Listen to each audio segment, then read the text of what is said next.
प्रकाश का परावर्तन के नियम। प्रकाश का परावर्तन के नियम। अब इसका नियम समझेंगे, किस तरीके से नियम होता है।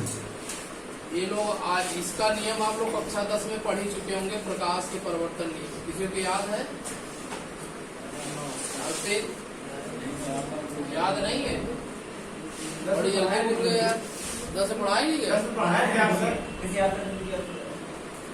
ध्यान देखिए, जो प्रकाश का परावर्तन का जो नियम है वो 2 नियम है, ठीक है ना। प्रकाश के परावर्तन कितने नियम होते हैं? 2 नियम होते। नियम ध्यान देखिए, आपको याद करने की जरूरत है। ध्यान देखिए कैसे होगा, क्लियर हो जाएगा। यहाँ ध्यान देखिए, एक आपतित किरण है, एक परिवर्तित किरण है, एक आपतन बिंदु। अगर इसी आपतन बिंदु पर हम एक नॉर्मल खींच दें, यानी अभिलंब खींच दें, एक नॉर्मल खींच दें यानी अभिलंब खींच दें, ठीक है। एक हमने क्या खींच दिया?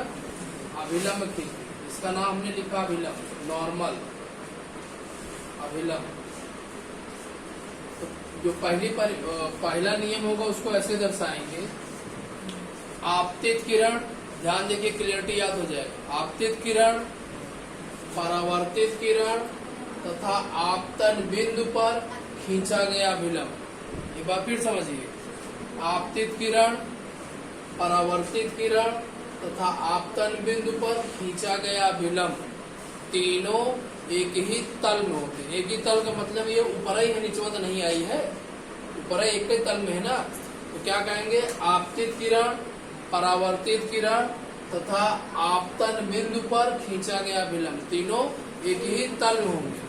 और ध्यान से देखिए, यहाँ पर एक कोण बन रहा है, यहाँ पर एक कोण बन रहा है। ये कोण आई हो गया। I means incidence, I means incidence.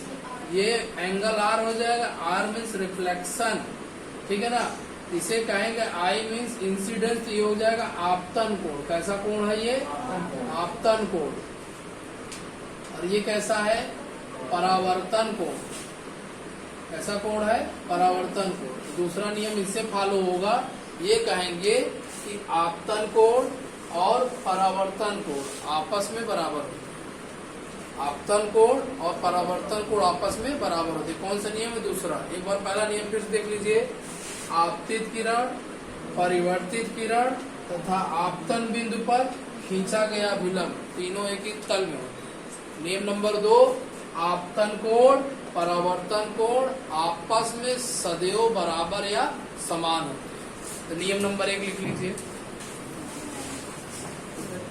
हाँ, फिगर तो बनाने पर नियम लिख लो तब फिगर देखिए। उसके बाद बार बार आपके इसमें आ रहा है टॉपिक में प्रतिबिंब। प्रतिबिंब को हम परछाई कहते हैं। प्रतिबिंब को हम परछाई कहते हैं। जैसे मान लीजिए, अगर हम टॉर्च मारे अंधेरे में और किसी भी चित्र, किसी भी वस्तु का कहीं पर प्रतिबिंब बने, उसे हम क्या कहेंगे? परछाई का, ठीक है।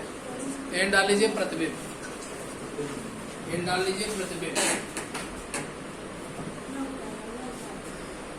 प्रतिबिंब लिखिए।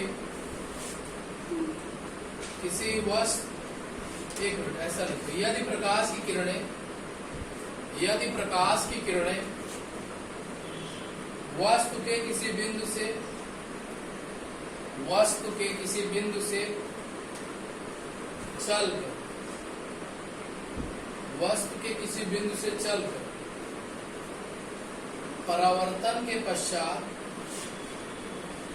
परावर्तन के पश्चात नहीं लिख पाए क्या? किसी बिंदु से चलकर परावर्तन के पश्चात किसी दूसरे बिंदु पर जाकर मिलती है, किसी दूसरे बिंदु पर जाकर मिलती है, किसी दूसरे बिंदु पर जाकर मिलती है, अथवा किसी दूसरे बिंदु से आती हुई प्रतीत होती है, अथवा किसी दूसरे बिंदु से आती हुई प्रतीत होती है, आती हुई प्रतीत होती है। तो इस दूसरे बिंदु को, तो इस दूसरे बिंदु को, इस दूसरे बिंदु को पहले बिंदु का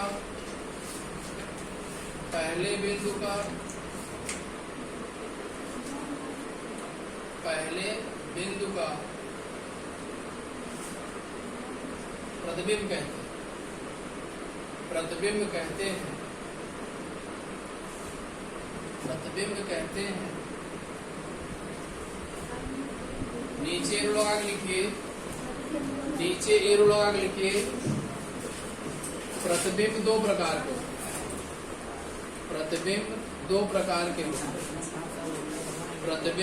प्रकार के होते हैं। प्रतिबिंब दो प्रकार के होते हैं। नंबर एक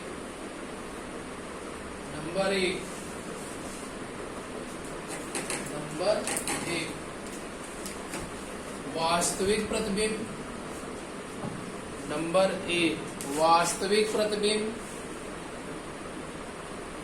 एक वास्तविक प्रतिबिंब। नंबर दो आभासी प्रतिबिंब।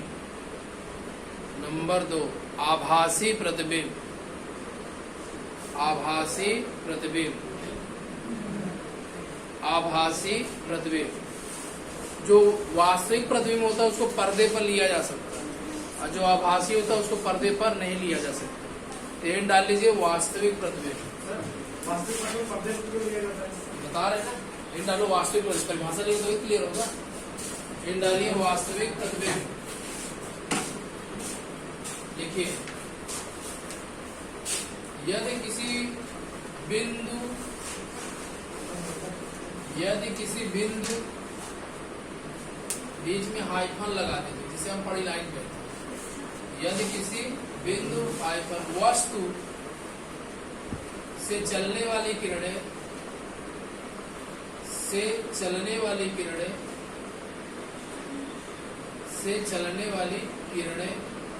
परावर्तन के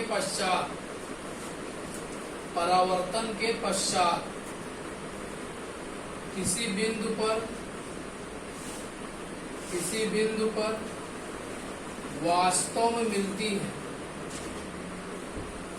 बिंदु पर वास्तव में मिलती है, तो इस